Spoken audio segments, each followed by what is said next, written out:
Y'all, today we will be getting to how I pay $75,000. I mean business.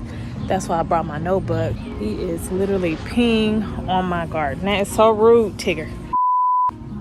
We're gonna sit on the hammock, fix ourselves up, honey, and let's get into this tea because I've been wanting to share this. Mind you, I'm gonna tell you right now, this is for healthcare professionals, specifically healthcare professionals who either prefer to work or are currently working in areas who really need help, in areas that really need help. So that includes urban areas, I hate that word, inner city areas, that includes rural areas, anywhere where access to healthcare is difficult and or limited. So let's talk about it. Okay, I applied for the NHSC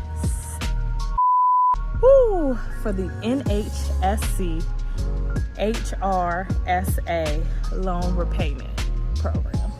So what that is the National Health Service Corps Health Resources and Services Administration. Baby, I will never remember that by myself. All of those letters, all of those words. Anytime I was to Google it, I literally typed in HRSA, H-R-S-A, loan repayment program. You Google it, it comes right up. So first of all, let me tell you how I heard about it. One of my coworkers, she is also a pharmacist. She had found out about this loan, I want to say like a year ago.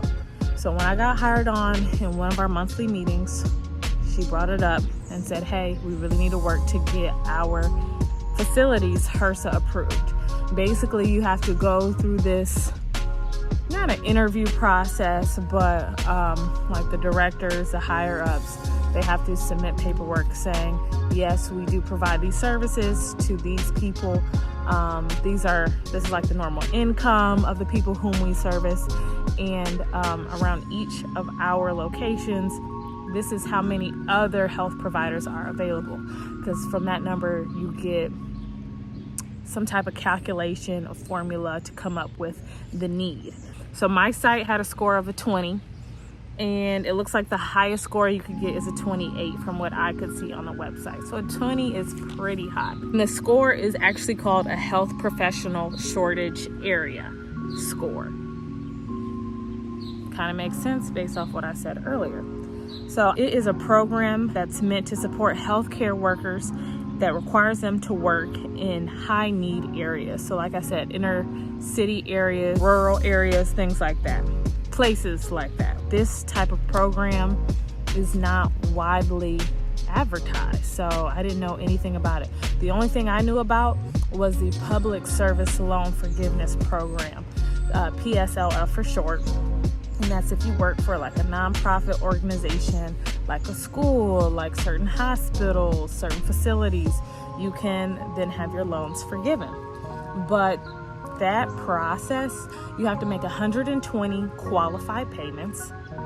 Okay, you have to be under the right program. So if you are pursuing that, make sure you're under the correct loan repayment plan. Otherwise, those payments that you have made in the past, they don't count for squat. And you have to do it for like 10 years. Now, I'm not trying to be nowhere for 10 years that I foresee right now. So your site must be approved, or you can look up job opportunities at an approved site. So they do have a website, and they do have a link available for you to see if your site is approved. If it's not approved and you want a new job, you can look to see if there's any openings. The last time I checked, I believe it was like 2 weeks ago, they didn't have anything available for pharmacists, which I am, but they did have some things for physicians as well as nurses. So if you're interested, look that up. So your site must be approved, and all sites are scored based on their impact and need. So remember when I jumped the gun earlier and I was telling you all about applying for it? So they look and see what the need is in that area. If it's low, chances are your site either won't be approved or it'll be harder for you to get the loan. A higher score equals a higher need. That's like the background information. Now let's get into the application process, my personal eligibility. So I am a pharmacist who works for a government facility. I work in inner city clinics. Ultimately, we serve the underserved. There are 4 options when you get on the website for what to apply for. I applied for the Substance Use Disorder Workforce LRP, which LRP stands for Loan Repayment Program. So pharmacists can apply for the one that I applied for. And in that you do have to provide some sort of substance use disorder treatment. So at the locations I work at, we do provide MAT treatment. We do counseling sessions for those people. We have safe places. If you don't know what that stuff is, just Google it, because honestly, that's extraneous information. What else is available is rural community, students to service for those who are in their last year of school, and the loan repayment program for primary care clinic. We had to become an approved site. We were not an approved site. That did take a few months.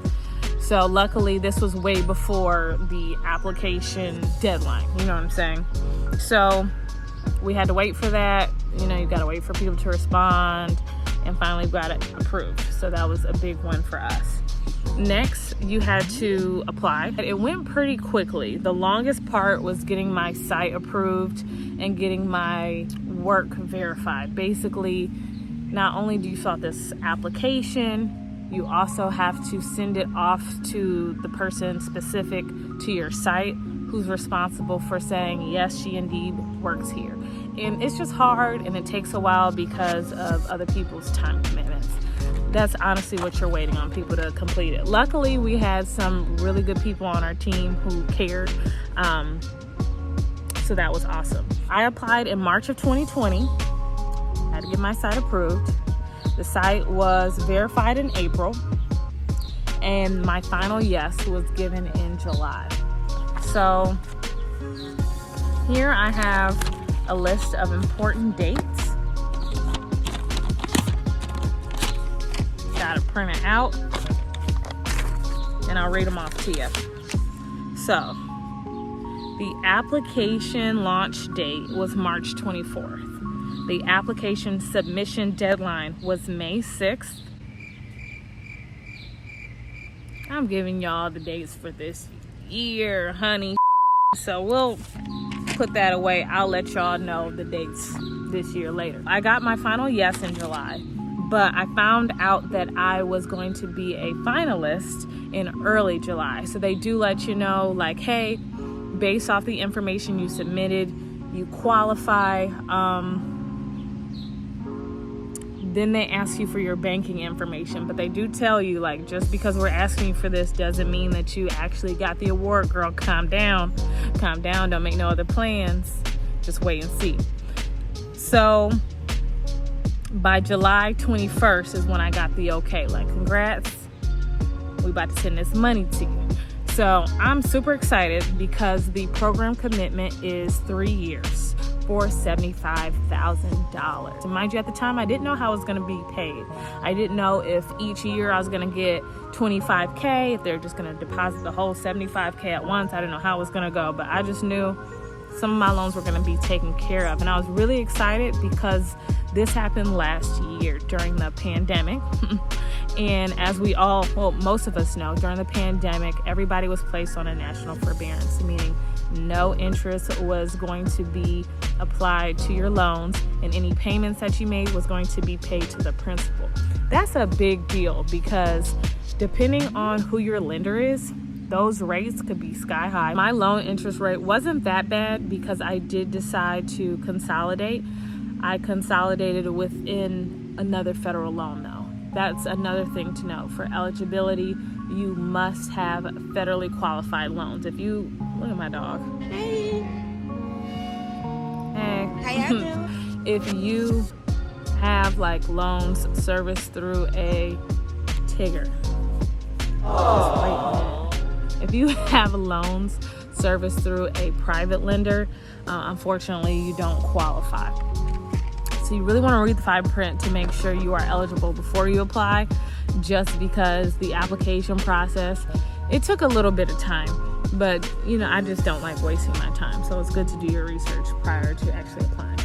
So that's what I applied for. They do have like part-time agreements, and I believe you can get like $50,000 for 2 years. I don't know exactly, but I chose the full-time agreement for the max amount of money and the max amount of years. To me, 3 years for $75,000 sounds like a pretty good win. So when did I receive the money? Y'all, I was checking my bank account. I'm not gonna front every day. It's my money and I need it now! Because I knew this money was gonna be applied to my interest. And that was going to reduce my student loans by more than 50%. Do you know what kind of position that could put you in life? I'm sure you do. If you're watching this, I'm sure you do. Pharmacy school was not cheap. So this, I was on it. So I received $75,000 just deposited into my account on October 14th. Very special day for your girl. What I actually did was I created a special checking account for it so that I could give it all to my loan service providers. What they do is they ask for receipts. Okay, next year after you deposited it, they want to know, girl, this money was so you can pay back your loans. Did you pay them or did you buy a house? Did you pay them or did you buy a car? Did you do something that we did not tell you could do with this money? They do ask you for that. So I created a special account, one that was not linked to my regular checking banking account.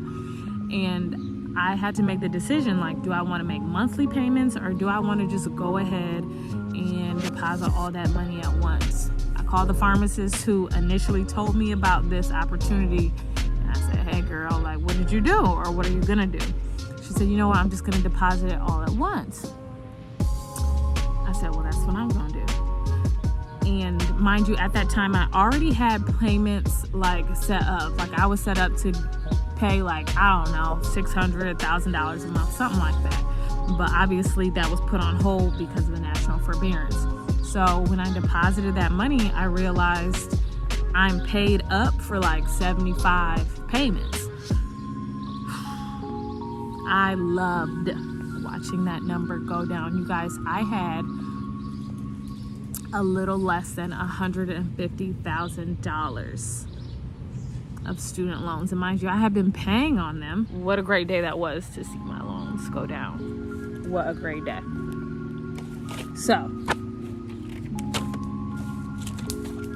if you are interested and you want to apply, I'm thinking you might want to check out the eligibility list, of course.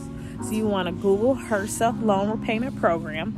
If you're a student, you can Google scholarship, HRSA scholarships, and see if you apply.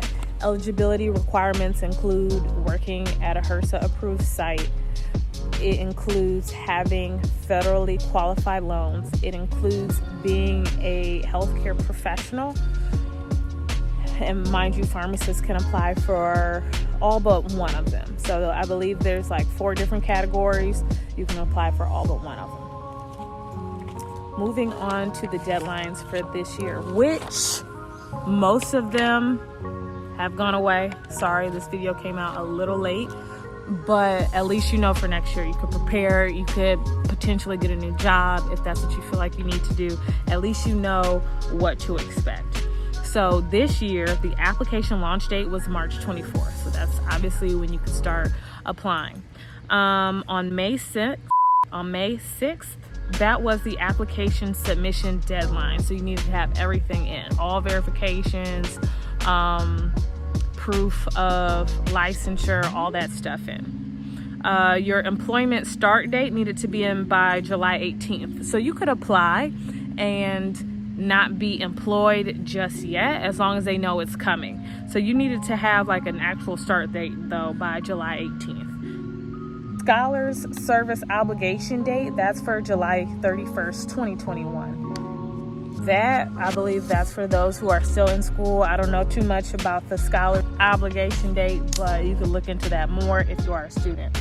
Notification of award by September 30th, which is a little later because I found out about it in July.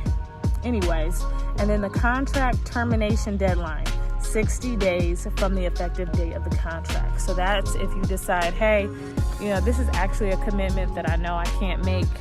Let me go ahead and decline this offer. That's how long you have. Because if you don't complete your service obligation of that 3 years or whichever tier you choose, you will be paying that back with interest. So just think about that, because it is a big commitment. A blessing, but a commitment nonetheless. Are you eligible? Basically, you need to be a citizen.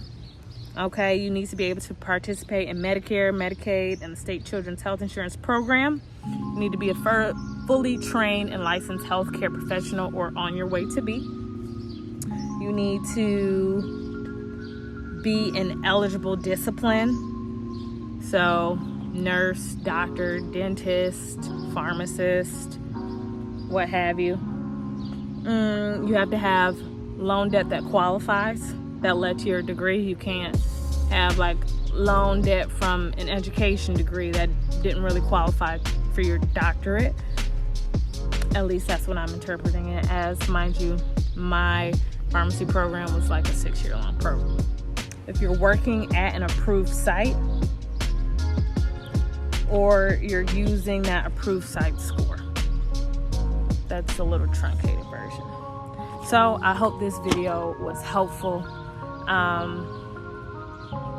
The rest of the money I hope to get approved. HRSA funding, you can apply for continuation, but you can only do so like after your service obligation is almost up. So closer to that 2 to 3 year mark, I can apply for that. You can apply for that. And I don't know how much more money that's gonna be, because honestly, I'm not trying to pay these student loans. I'm not. So hopefully that continuation will cover it, and we'll see. Tell me what you think. Tell me if this is helpful. Please comment, like, subscribe, and catch more videos like this, or maybe not. You know, it depends on my mood. We can talk less professional. We can talk day to day. We could talk plans. You know, we got stuff to talk about. Hope this helps, and catch you later.